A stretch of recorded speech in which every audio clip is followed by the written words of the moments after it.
Welcome to Processing Purpose, a business and lifestyle podcast committed to having honest conversations about the stuff in our lives that is often suppressed, ignored, or overlooked. We are two brothers from very different backgrounds, but with one common goal. From entrepreneurship to relationships, from hobbies to house projects, nothing is off limits as we process becoming the best version of ourselves in business and life.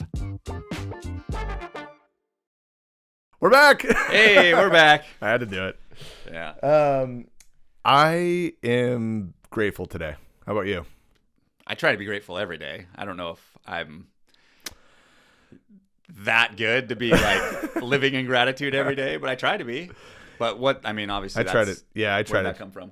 Yeah, I try to check in as often as I can. But if I'm being honest, man, probably like the rest of all of you and everyone in the world, there's just days where you just don't feel that, right? You feel grumbly or complacent or indifferent or whatever else. And so today I just feel engaged. I feel fulfilled. I got a great weekend with the kids. Obviously shared some of that with you, and got to see some family I haven't seen for over 20 years. Wow.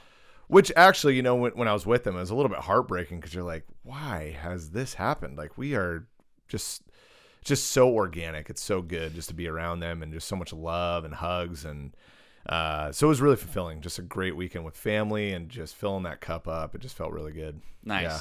How about you? Yeah. We were over the mountains this weekend. We took a 69-foot schooner out in the Puget Sound this weekend. Nice. My family. So wait, and you said you won that, right? Or Holly won that? Yeah, that was a silent auction. Do you call it winning when you still pay for it? I won a really expensive gift. I for won. Myself. That's because you decided to pay the most. Congratulations. Yeah, silent auctions are kind of trickery in a way. It is. And who won this? Who's willing to pay the most? So yeah, we won in air quotes an evening sunset cruise on a schooner over there in Anacortes. Pretty awesome. Took some good friends out and took the kids out. And just to set the stage for the setting, the San Juan Islands are some of the most beautiful geographical features that we have here in Washington State, and I'd argue the nation.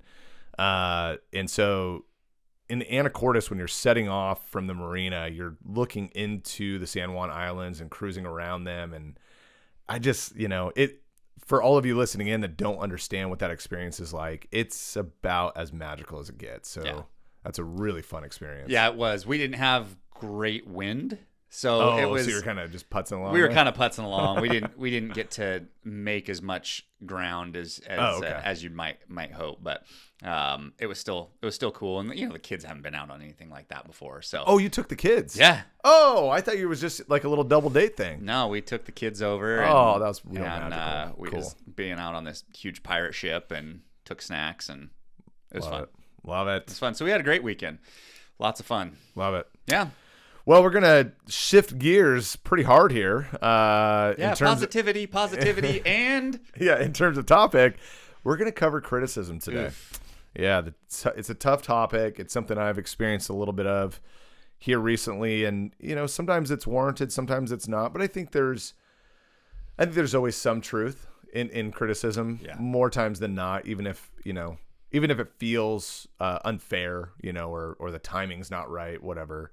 I think when you really take a deep look inside, you realize, there's some truth to this, and I gotta make some changes. But nevertheless, I think sometimes it feels inappropriate too, and you gotta either call those things out and/or learn how to let those things roll off your shoulders and not take things too personally, right? But when, we talked about the 4 agreements, right? And one of those things is don't take anything personally. But when someone looks you in the eye and criticizes you personally, it's really hard not to take it personally. You know, it's like, this feels very personal. But no, it's just a matter of, and I would say less criticism from this individual and more questioning. And I think those two things can be parallel sometimes, but sure. But yeah, kind of, as Luke and I were talking this morning about, what's going on in our lives and what's been impacting our lives recently. And that's kind of been it. It's, I think I'm a 2 feet in kind of guy. And with setting out on a new venture right now in this season of life, I've got to inch my way into it. I cannot just pull. I can. Let me just say that first. I can do anything I want. Sure. I can pull out, start over, do all those things if I want to do that. But I'm a father. I'm a husband, right? I've spent 10 years building a real estate business. I don't want to eject from any of that. Yeah. I've spent a lot of time on that. And so, things I'm saying and doing may be steering people in the wrong direction and, or just, believing I'm up to maybe more than I really am. I think a lot of times when I talk about what I'm doing and what I'm working on, I think it makes people think I'm farther along than I actually am, but I'm actually just conceptualizing. A good example of that is in our marriage. Brooke will oftentimes think I've already made a decision when I'm just talking about possibly making a decision. Gotcha. And she's already there. Like, what are you talking about? I'm like, no, what? Wait, what? We haven't done anything. But I'm always kind of in that space. And so, anyway, it kind of turned on to a full-on generational lecture about how I'm pursuing life and how I really need to look at life differently and reprioritize what I'm doing and how I'm doing things. And again, I think there's some truth to it, meaning, those things are important. There's nothing wrong with an elder telling you, hey, like, make sure that you're paying attention to your big rocks, right? Like you've talked about. And then I also have to take it with a grain of salt because, not everyone's wired like me. Not everyone's wired like an entrepreneur. People that are not entrepreneurs, just like people that are not addicts, don't understand the addict, right? Sure. The addict needs to work with the addict. There's something about it. And I think entrepreneurs are the same. I think people the 80 to 90% of the world, I'd say that's probably fairly accurate, that aren't entrepreneurial in any way. Yeah. They just don't see the world the way we see it. They don't maybe see those opportunities. That one of my favorite quotes by Robert Kiyosaki is, most people are just uneducated enough to not see the opportunities that are sitting right in front of them. Right. And I think that's where we're at. I think entrepreneurs are always looking for those little shiny objects, hoping they'll pop up. Whereas people that are looking for security are just not paying attention to those things. Nothing wrong with it. It's just how we're wired. So again, on the other side, when it comes to criticism, you really got to consider the source, like you said earlier. Like, this is a person that I certainly respect and love, but it's not an entrepreneur. Yeah. That has never run their own business, never set out on their own to pursue what they're excited about and passionate about in life. So why am I taking it personally from them? It's like they just don't see they don't see the world the way I perceive it. And so, what about you? I mean, how does it impact you when people that are close to you start to really question what you're doing or how you're doing it? Does it always bother you, or does it absolutely matter who the source is? Yeah, first and foremost, it absolutely matters who the source is. So even if it's somebody that's a friend and says something, you're like, no, what you said is not appropriate because you don't have that place in my life. It's easy to be judgmental. Sure. And it doesn't take any effort. And there's no statute of a certain amount of knowledge or understanding of a situation that you have to draw a conclusion. And so it's really easy for other people to think they know the story and to create a hypothesis based on the limited information that they have. Right. And so I understand, especially when you talk about 4 agreements, taking nothing personal. Like, yes, I get that. And even though intellectually I can say, yeah, it totally matters the source. But when someone close to you says something that cuts a little bit, truth or not, it hurts. Yeah, it does. It just does. It doesn't feel great. And I think that's okay. I think that's okay to admit that. I'm sure there's some people that'd be like, no, get over it. Just move on. Right. And that's probably the action that needs to be taken, is to just move through it. But, it hurts. Tony Robbins says he allows things to impact him for like 30 seconds. If he's upset about something, I would love to be able to master that. Yeah. I would love to effort toward that. Well, I think there's an element too, when somebody says something that hurts, it's because there might be something to it. I know. Like if there's nothing to it, like, okay, so I guess there's a couple ways this could go. If it's totally false. Sure. Then you're like, whatever. It either rolls off your back, or it's like, that hurts. That's not even fair. You know nothing. Yeah. Right. Yeah. But you may not put as much weight behind it, and you can kind of shrug your shoulders and go, well, right. That person knows nothing. It's when there's a little bit of truth to it that it can hurt, because you're going, oh, yeah, I'm not sure I saw it the way you see it, but I can see how you got there. Yeah. And I think it's important to not just check it off in your mind, discredit it. Like, take a second and sit with it. Criticism, they felt it important enough, and we've talked about association before. Make sure that you're surrounding yourself with people that deserve the right to give you that criticism. Right. Right. And if this person doesn't have that right, then,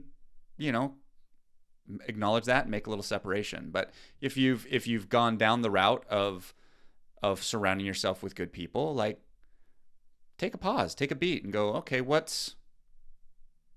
that come from? Totally. What caused that? What are they seeing? How can I level up? That is easier said than done. Yeah, it is. Yeah. And I always want people to feel like they can come to me and talk to me, but I also, and I do this with my kids as much as I can, but, correct in private, praise in public, right? If there's criticism that's being done publicly in front of people, I don't think there's ever a time that's appropriate, unless you're endangering people, right? Like, unless there's a safety reason someone's calling you out for some reason, which is appropriate. But if there's not, I think you have to question that person's motives altogether, why they're putting you on display, kind of a thing, too. That's a good point there, is like, what's their why? Yeah. Like, what are they... because you can think about it from like a school kid standpoint. Like, when kids are criticizing each other, it's usually to make their stature a little bit higher. Right. Okay. So I don't think adults are immune to that. No. So, there's an element of like, if I check you, then I feel a little bit better. I present myself a little bit better to somebody that might be watching me do this to you. Kind of a superiority thing. You bet. Yeah. So that could be just purely self-serving. It could be they are concerned. They see something that you're going down a route that could cause damage. Right. Right. So there's different motives, but I think you have to ask yourself the question, like, right, why would they bring this up? What is their why to pointing this out, or to making me feel this way, or however you wanted to characterize it? You got to consider the source. Well, and I even had, just yesterday, I had a moment with my oldest daughter where she hadn't brushed her teeth, right? And we're at the restaurant, and I pulled her aside and tucked her into me, and I said, "Hey, when we get back, you need to brush your teeth. They're not looking good." And she looks at me and she goes, "Dad, you're embarrassing me." And I said, "Well, that's why I pulled you in privately, and I'm talking to you privately, and no one else can hear us." Yeah. Understand? And in that very moment, you can see a shift in her mind of like, "Oh, thank you." Right. Like, "Oh yeah, thanks for not doing that." Right. I used to be in a very similar fashion. I was called out publicly for that same thing, and it wasn't good.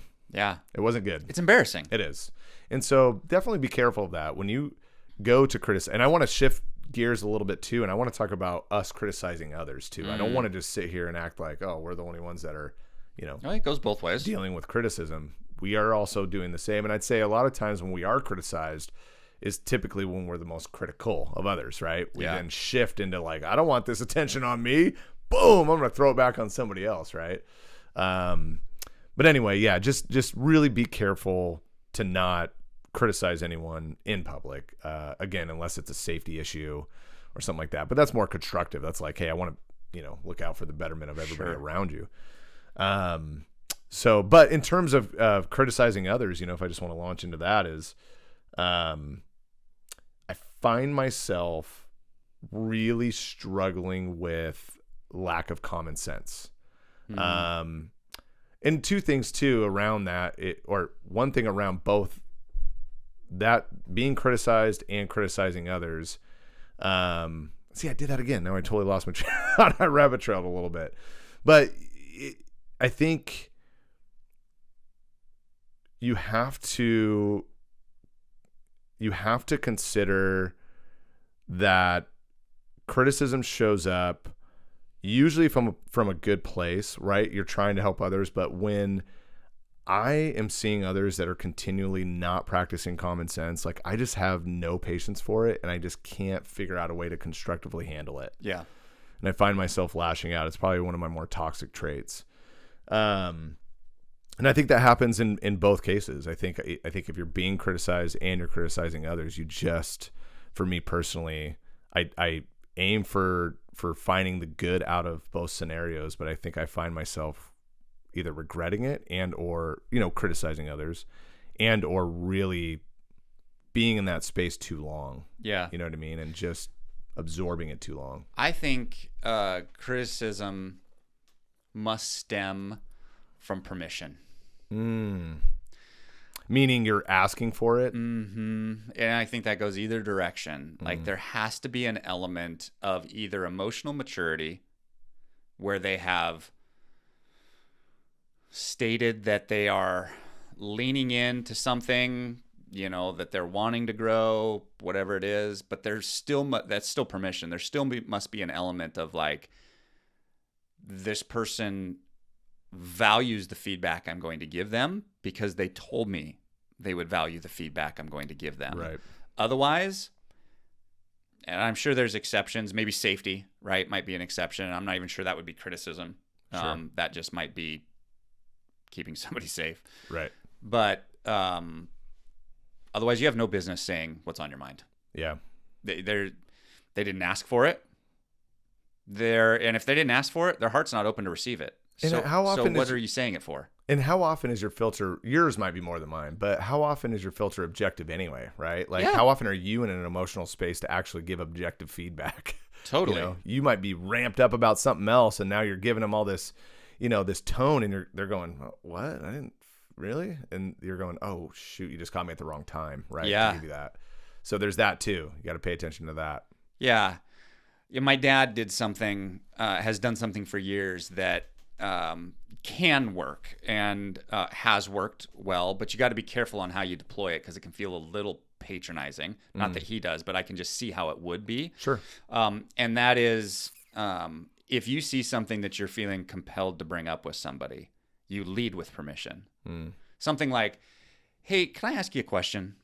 If I saw something that you were doing, saying, behaving that I felt was hurting your chances to accomplish X, that I felt was interfering with your relationship with Y, right? There's a formula there, right? If I saw something that's interfering with something else, right? Would you want me to point that out to you? That's good. That's good. Now, I don't think there would be anybody that would say no. The downside is you've backed them into a corner. So now they have to take the criticism. They have to take it.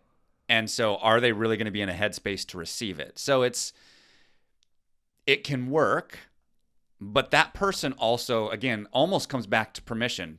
Permission for permission. You almost have to know that person is wanting to grow and wanting to be better. You can't just fly off and just be like, hey, I know I met you this weekend at the barbecue, but if I saw something that I thought was going to harm your children, would you want to let me know? Would you want me to let you know? Yeah, I mean, right. You use gotta your brain. Understand the relationship. Use your brain. But that's a way that you can kind of ask for permission in a situation where you do feel like there would be value in this person being enlightened to what you're observing. I had a coach ask me a question. It kind of took me a step back, but similar vein in that he asked, from 1 to 10, how honest can I be with you? Ooh. I was like, I want to say 10. Yeah. But I don't know if I can handle 10. What does 9 mean? Does that mean you're going to lie to me sometimes? But it didn't back me into a corner. Yeah. It very much gave me the freedom to say, this is what I'm comfortable with. But it gave him the permission to go, okay, you gave me an 8. So I'm going to be pretty honest with you. And I'm going to tell you what you need to hear, not what you want to hear. Yeah. Right? He goes, if you give me anything over a 5, I'm going to tell you what you need to hear, not what you want to hear. If you give me a 10, it's going to be brutal. It's like, okay. But again, like that was a permission-based criticism. Yeah. And I had to absorb it because I gave him that number, right? I think I gave him an 8 or a 9 because I know for a fact that human beings can't handle a capacity of 10 honesty.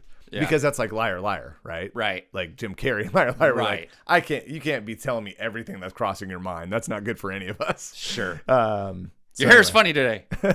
But I was going to circle back too is both ways, criticizing and receiving criticism. What I'm finding myself kind of heading more toward is cancel culture, and I don't like that. I just don't like it. It's bothering me to where if I'm criticized, I'm like, F you, I'm done with you for a while. I don't want to be around you for 6 months. Yeah. Whoa. A good example is my mom's, one of her staffers. She runs a housekeeping crew at a hotel. And one of the housekeepers came up to me and she goes, I want to file a harassment complaint. The team lead told me I need to make the beds faster and I feel harassed. Oh, brother. Whoa. We can't simply just critique an employee anymore without it being labeled as harassment.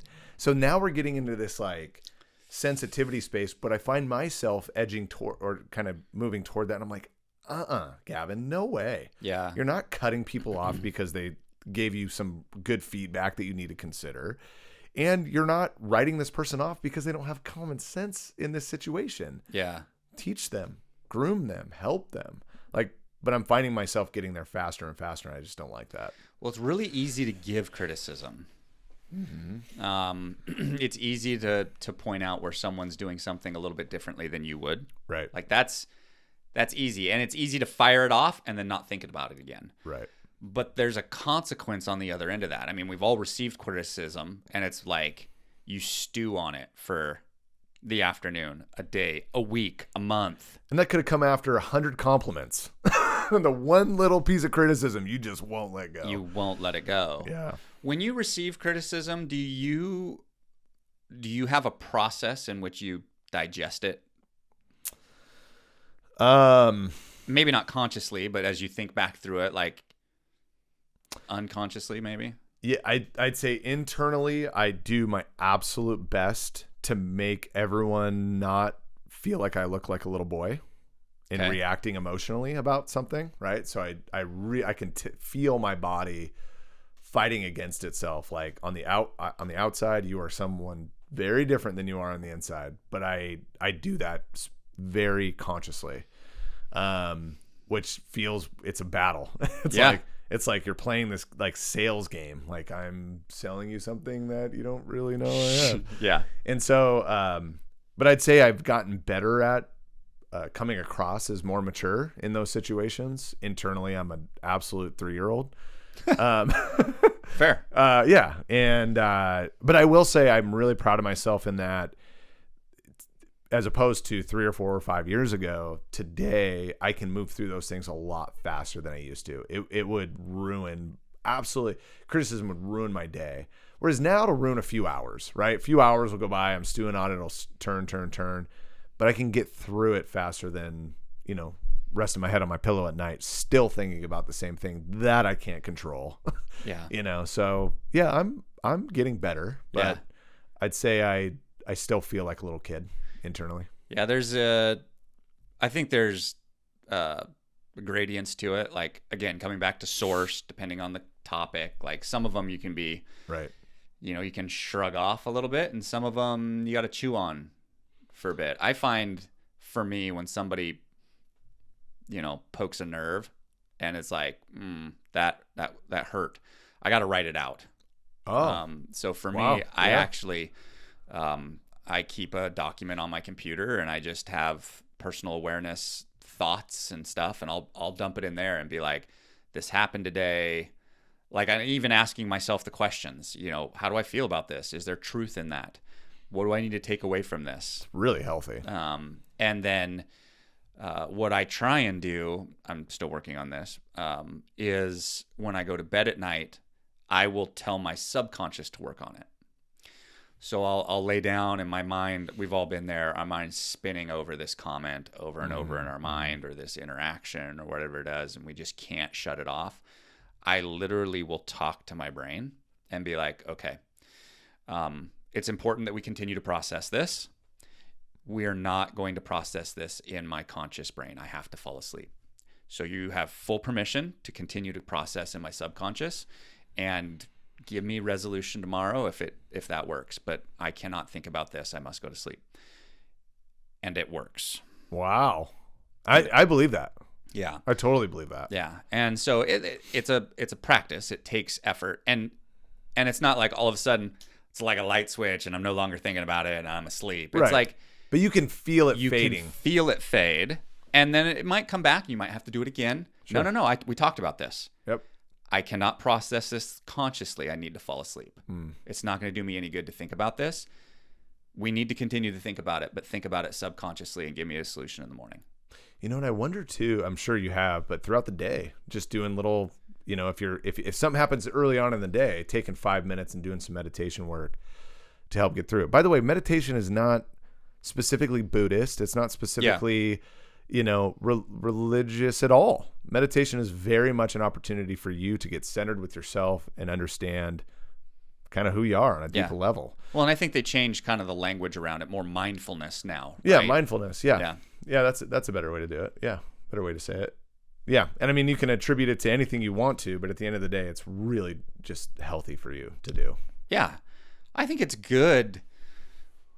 Whether or not it was valid in that moment to have somebody say what they said to you, right? That is irrelevant. But I think it's good to have those checks in our lives to go, okay, let me think about that. How much truth is in that? Sure. Do I need to reevaluate? Do I need to be thinking about this differently? Do I need to reorganize things to accommodate what it is that you see? Like, you can't have dark without light. And sometimes it's important to have that feedback, if for nothing else, than to go inside and go, all right, am I doing this right? Yeah. Right? So, again, easier said than done. And you may be in a criticism loop right now, right? Meaning you might have people criticizing you for whatever is going on in your life. But I can tell you for a fact, me personally, I am most critical toward others when I don't feel good about me. Every time. Yes. Every time. It's born out of insecurity. It's born out of just not feeling good physically, whatever it is. But if you want to check in and ask the question, why am I so critical toward others? It's because you're not working on you. One of my favorite, I don't know where I actually heard this, but if you spend all of your time on self-improvement, you have no time to criticize others. Kind of like what Jesus said about pulling the plank out of your eye, worrying about someone else's speck. Yeah. Yeah. You know, and I think that is spot on. And a good reminder as we receive criticism. Sure. That person is probably coming from a place of pain. Sure. Some sort of wound, some sort of hurt, hurting people hurt others and are easily hurt. Yes. And I've been there, unfortunately. We've all been there, you know? So yeah, I mean, take it as a like, okay, let me consider this. Let me think about this. Is there truth in it? How much truth in it? If there is, what does that mean for my next steps? Like, all valid. And at the same time, just like you said, I criticize when I'm feeling hurt in some way and I'm not as emotionally healthy as I'd like to be. Likely that person that's giving you that is coming from the exact same place. Right. And so there's got to be grace involved with it too. Yeah. Where we're just going, okay, all right. Yeah. And you move on.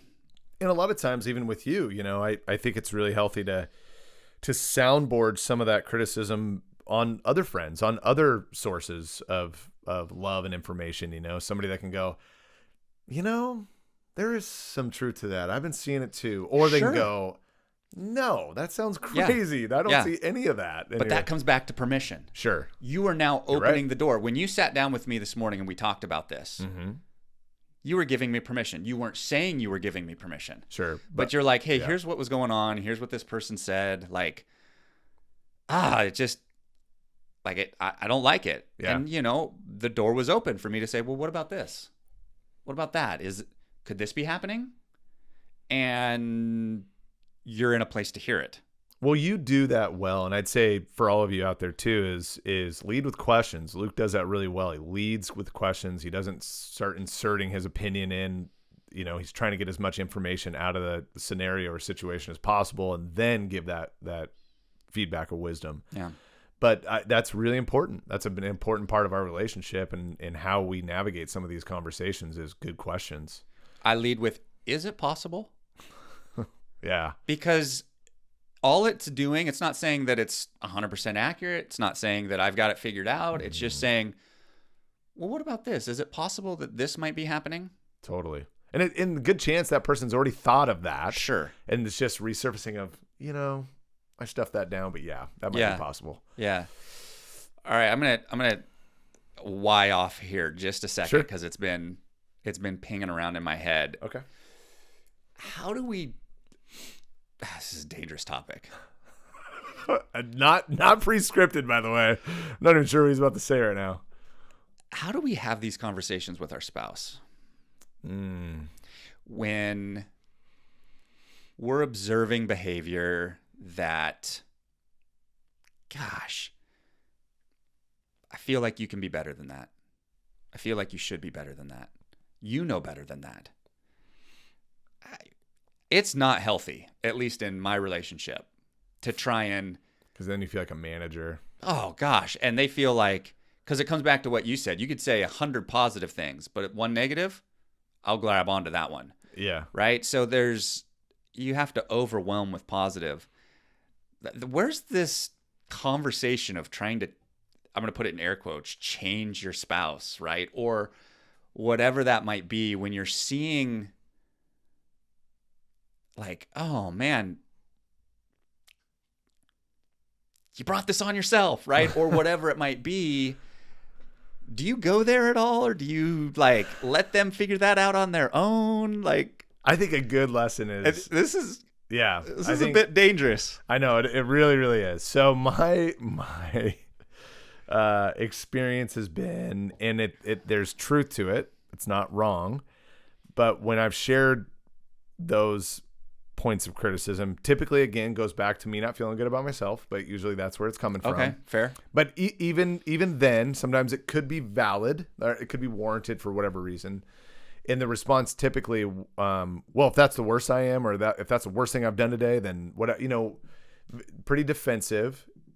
And I also get it, because she's also awesome in every other possible way. Right. She checks every box, knocks everything out, crushes life, and I'm picking apart this little tiny thing. She's, whatever, right? She didn't put the curtains up right, or whatever it might be. It's like, come on, man, you're really picking this apart. Is this really even worth your time, or is this a battle you want to take on? So more times than not, it's petty. Yeah. And so I get a petty response, which is totally warranted.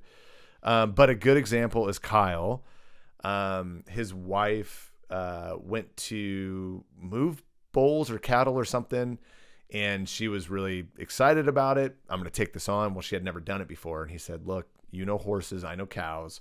You really need to think about this differently and how you're pursuing this. Wait till I'm done. I'll help you. No, I got this. Her and the gal she was with got ran over by the bull. She ended up getting staples in her head, and it was a mess. It was a pretty scary situation. Yeah. And he was pretty upset, actually, and I was surprised by that. He wasn't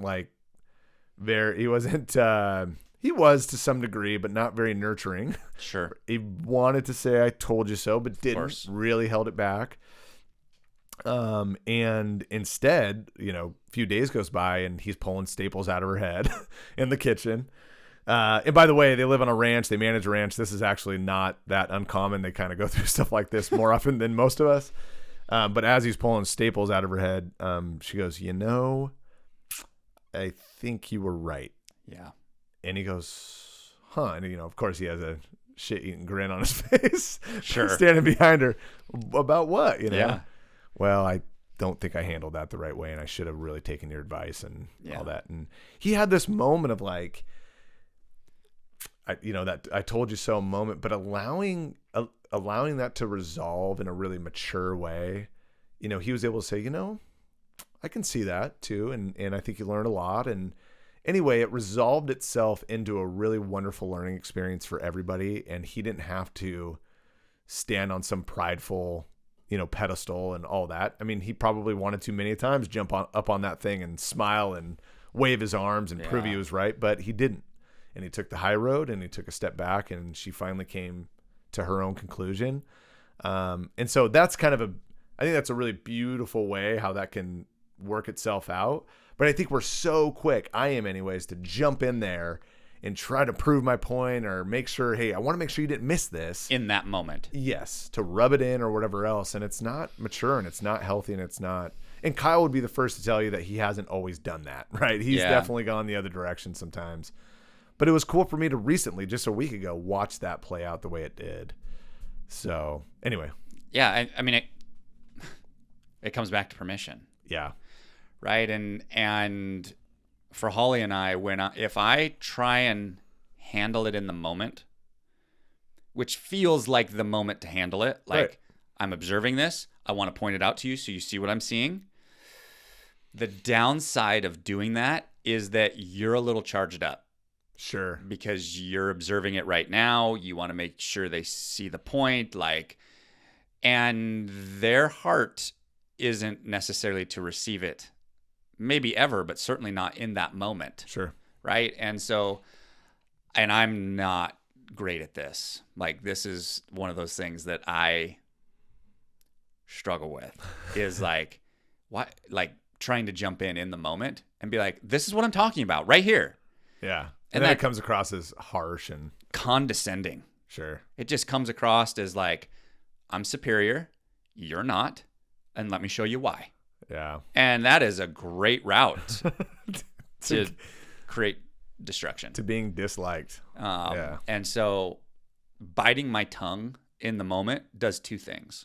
One, it lets the energy, the emotion of that moment, of that irritation, because usually it stems from I got irritated over something, at least for me. Right. I observe something, it bugs me, or that's not healthy, or whatever. So there's usually some underlying negative emotion that's attached to that moment.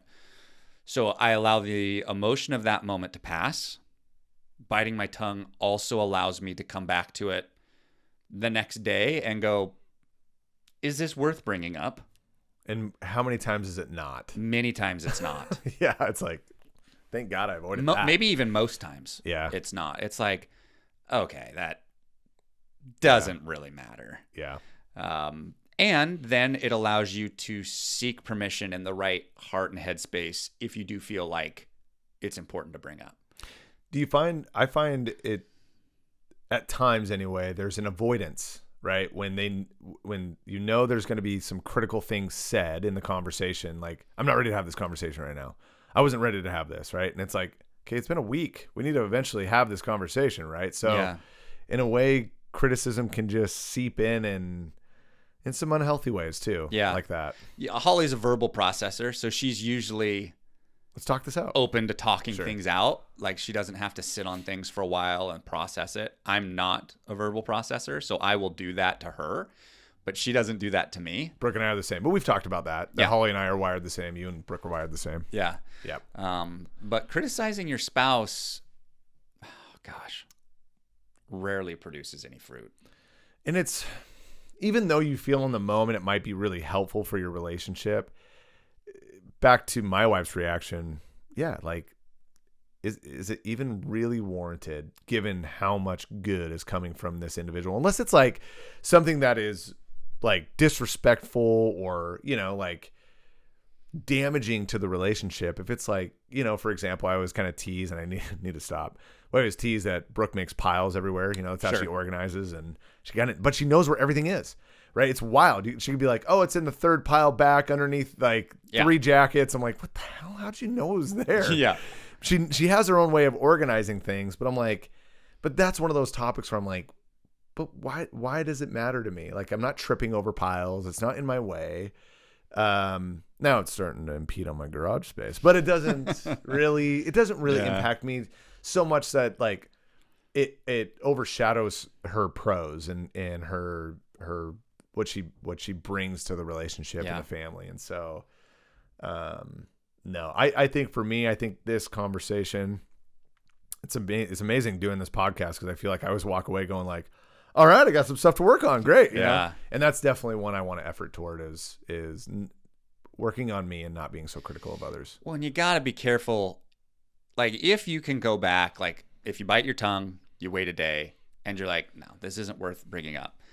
You also, I also have to be careful that I don't allow that to then seep into judgment. Sure. Because you're like, it's not worth bringing up. And yet I'm going to carry that into my next conversation so that you know that something's bothering me. Yeah, you don't want to be a resentment. Man, I am so guilty. I'm a terrible actor. Like, if you know something's bothering me, it's because I want you to know it. Yeah. Like, and it's like, I'll bring it along with me and it'll go into my next conversation. And then it's like, you gotta, if it's not worth talking about, you gotta let it go. I don't know why I still have this vision of you. Oh, great. This is ought to be good. Standing outside the ADU. Holly you could just tell she is like in go mode, chore mode, work mode, and it's raining. You got a rain jacket on and your hood and you're holding the shovel. The look on your face was just so... What are you talking about? Was this something that happened? Miserable. But it was just one of those moments of like, I could tell you were like, I don't want to be here. And all I want to say is I don't want to be here, but I'm here and I'm doing it. Was I shoveling snow in the rain or something like that? You guys were, I think, working on a little garden project or something, like Gotcha. shoveling dirt or something like that. And there was this moment of like, I could tell you wanted to be critical, but you were biting your tongue. You were absolutely biting your tongue. And I looked at you and I kind of smiled and I was like, have a good day, man. I could tell you, like, I do not want to be here doing this right now. Oh, my gosh. But you did a good job of just going, I could tell. But anyways, I bring that up because it was one of those moments. Yeah. I saw it in action of you going, I'm just not going to say anything. Yeah. I'm going to do it. I'm going to be a good husband. And sometimes that's the right answer. Yeah. Sometimes you don't have to be jolly and happy about it. Sometimes you just need to bite your tongue and shut it. Yeah. You know? And there's nothing wrong with that. And you did that day. So well done. I did it once. Yay me. No, but it's a big topic. You know, criticism's hard for all of us to accept and take on, and it's easy for us to give it away. But I think if we navigate it in healthier ways, it should be really positively impactful to you, your life, our community. But I think it's just me continuing to try to figure out what does it look like to navigate this in healthy ways. And I think it's each individual's journey to decide what that looks like for you. But I think you know what's healthy and what's not healthy. And I think if you took a real deep dive look into your relationships and your social life and everything else, I think you'll find that, you know, you are at the center of it. And I think it takes self-improvement to see some of it. Yeah. Some awareness to understand what's good criticism and what's bad criticism and what's warranted and what's not. But ultimately, I think it's up to you to decide how to turn that into something really good for yourself. You know, even some of the harder things you've heard or felt wasn't warranted, I've turned some of those things into really positive things. Sure. Too. So Sure. there is a silver lining here, I guess is what I'm saying. You're right. It's not an easy topic because it is personal. It is. Like we can say, don't take it personal. It's personal. It's personal. Yeah. It is. And, you know, when you kind of go through the motions of some of the things that we've talked about and you consider the source and, you know, it's maybe a little bit easier to detach yourself from some of that stuff, but it's still personal. It still hurts. Yeah. And we can use it to grow. We can use it to observe a relationship we need to step back from. Right. Like you could dovetail this with the association conversation we had a few episodes ago. Like Right. If this is a recurring theme of somebody that you get around, maybe you shouldn't be spending that much time with that person, right? We've all been around people that all they do is point out how the doer did it wrong. The contrarian. We've all been around those people. They are, I call them vampires. They suck the energy out of you. It's a disease. It's not healthy. And so if you continue to be around somebody that's like, man, every time I get around you, I feel worse than when I arrived. Like, okay, so become aware that is that person's problem. probably not just with you, probably with everybody they deal with. Mm-hmm. And it's time to take a step back. You know, if it's a random criticism from somebody that you love and trust, all right, lean into that one. Yeah. I mean, I've talked about it before when Devin called me out for being the most prideful person that he ever knew. It's like, whoa. Yeah. You know, that was one of those that I did take personal. It was personal. Yeah. But then I also had to go, well, what would be his motivation for telling me this? Right. Because there's no gain, no loss for him. There's no gain. If anything, there's risk. Right. Massive risk. Loss of relationship. Of saying something like that and someone going, well, screw you. Yeah. You think you know me? Right. Like, there's risk there. There's not gain. And so then that's when you have to go, okay, I need to pay attention to this. He's willing to step out on that I ledge. need to pay attention to that. And so, you know, consider the source. Maybe use it as a way to observe, like, oh, this happens more often. If it's something that you need to consider, start processing it. I like to write it down. You know, I like to talk to my brain. You know, sometimes you need to talk it through with a head coach or a therapist. Like, consider it, but don't wait in it. Yeah, that's right. Don't stay there too long. Don't stay there too long. Any last thoughts, ideas for our listeners? No, in terms of criticism? One last thought, and I think you touched on it. I'm just going to open up the opportunity to expand on it if you want to, and that is, Sure. Does this change with our kids? Yeah, it kind of goes back to, like, would you allow your children to talk to themselves the way you talk to yourself? In terms Sure, of there's a self-criticism? parenting element of this, of making Right. sure that you teach your kids the right and the wrong, that, oh, don't do that. Right. You know, that's not how we, like, okay, here's an example. I observed my son this weekend, my oldest, introduce himself. Now, he's an incredibly confident young man, handshake, like the whole thing. But I've watched now 2 or 3 times, like, it's almost like, hey, my name's Van, like, very serious. Like, this last time, he almost kind of put his head down, was like, yeah, hey, nice to meet you. Like it's business. Yeah, and it's like, all right, the intention's right there. Right. Let's back up and let's zoom out and let's talk about how that actually looks. Right. Right. So I think that I haven't brought it up to him, even though it happened this weekend. Like, there will be a time, in that moment I did. Yeah. In that moment I was like, oh, eyes up, look him in the eye. And I was like, oh, yeah, hey. But there needs to be an element of, like, smile. Yeah. You know, you're making a first impression. Is that the first impression you want to make? So you kind of, there is a parenting element where with our kids, we have to provide criticism, I believe, on a little bit more regular basis. I feel that's our role. And I'm not sure you'd even call it criticism in that capacity. I would consider it correction. But that's my role as a parent. Yeah, I have permission parallel. baked in.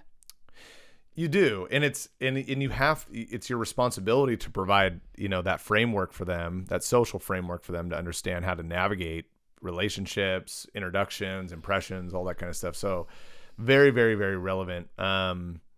Yeah, I mean, I think, you know, our children, and the self-critical thing too, I think has been relevant for me recently. Even yesterday, I took the wrong turn and I was super frustrated because I was following my uncle, and my mom's phone was off. So I'm sitting here trying to call her. I've gone the wrong way. I'm sitting on the side of the road. I don't know where we're going. You know, they kind of left us in the dust, and I'm really fuming. And Wells looks at me and goes, you know, this isn't your fault, right?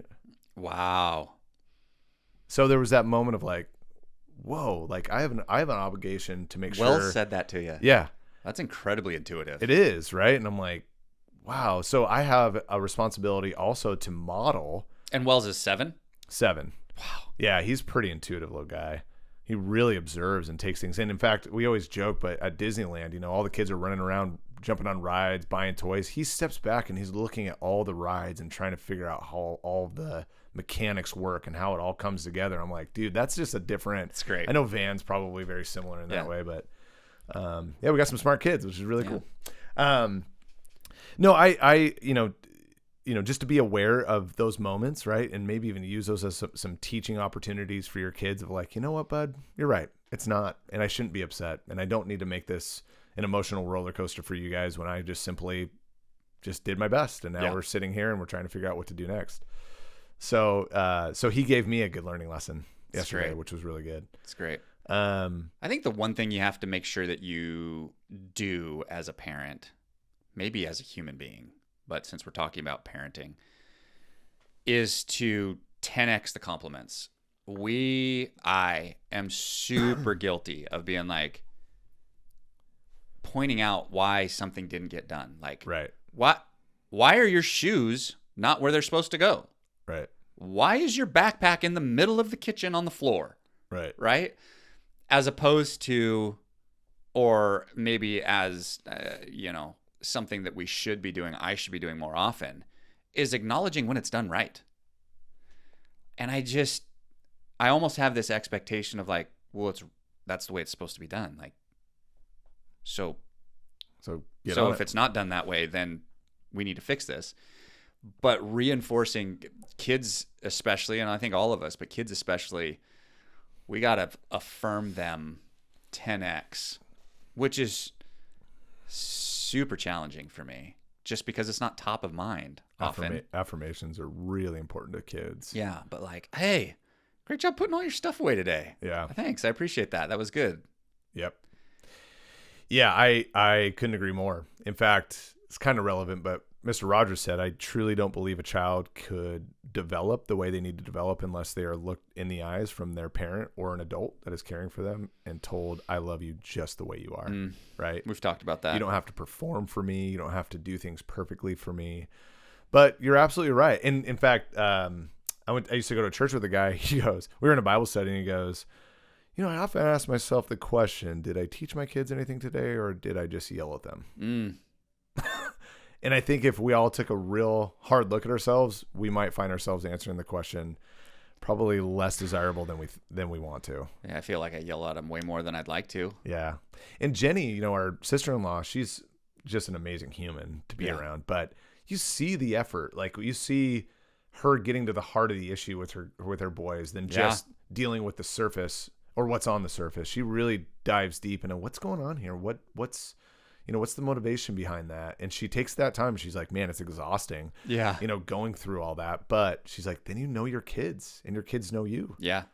Deeply. Yeah. And so I found that to be really inspiring. What a great topic. Yeah. What a great topic. And something that I by no means, and hopefully you got that through this conversation, that it's like, we are majorly flawed. Like this is not like from we've got to figure it out. Of like, hey, this is really how you should be doing this. Let me show you the way. It's like, yeah, I'm blowing it big time here. Let me talk about that. Yeah. Learn from my mistakes for sure. Holly and I argue about something that I'm trying to correct more than we're getting along on things by me ignoring them. So we're all trying to be better. It's a daily topic. This is not something that we're not. Where we're dealing with, here and there. It's like every single day we're either criticizing or being criticized, and that's just part of the social world we're in, being humans. Yeah. I guess my final thought is today, if you want to take a step back from criticism, focus on compliments today, just like Luke suggested with your children, but don't stop with children. Compliment everyone in front of you. Like I was really not feeling good. I don't know, it was a few weeks ago. And I even just started complimenting the gal at the grocery store, the check stand. And you just see her lighting up like, where's this coming from? Like, okay, thank you. And you could just see it changing and shaping her day in a totally different direction. And it's pretty magical. Yeah. So if you can get out and compliment the first 3 people you see today or meet today, just pay attention and see what can happen. Pretty cool. Man, that is so good. And it could be anything. It could be their shirt. It could be their hair. It could be whatever. You don't have to be fancy or creative about it. Wow, that's a cool shirt. I love that shirt. Where'd you get that? People are like, yeah. They want to tell you the story behind it. And it's really, really magical when you compliment others and seeing the reaction. And certainly doing that to the people around you as you move throughout your day. You're so good at that. And it's one of those things that's like, I need to work on that one. But when you do it with the people around you, if you do it a lot, like the people that your family, your friends, when all of a sudden you do have something that you say that is like, hey, have you considered this? It's received. Yeah. because you're constantly providing just uplifting, affirmation that when you do wrap one in there, that's like, well, that's not like you. Where'd that come from? Right. They're like, oh, it means even more. Yeah. If you're not someone that does it regularly and you do it, it's like 10x. It's like, whoa, I cannot believe this person took the time. Very much like you said, Devin took the time to come here and visit you and spend time with you as a friend. That meant a lot to you. Yeah. Same way. If you're not someone that does that all the time and you throw it out there, people are like, whoa, he must have really meant that, Yeah. kind of a thing. So, yeah. Turn your criticisms into compliments today. It's good. Yep. All right. Thanks, buddy. Appreciate this one. Love you, dude. All right. We out. Thank you for tuning in to Processing Purpose. We hope you grabbed a few gold nuggets to take one step forward in your journey of life and business. Please remember to like and subscribe our channel if you'd like to get more content to help you build and grow everything around you. Make today your best day. Today is day one.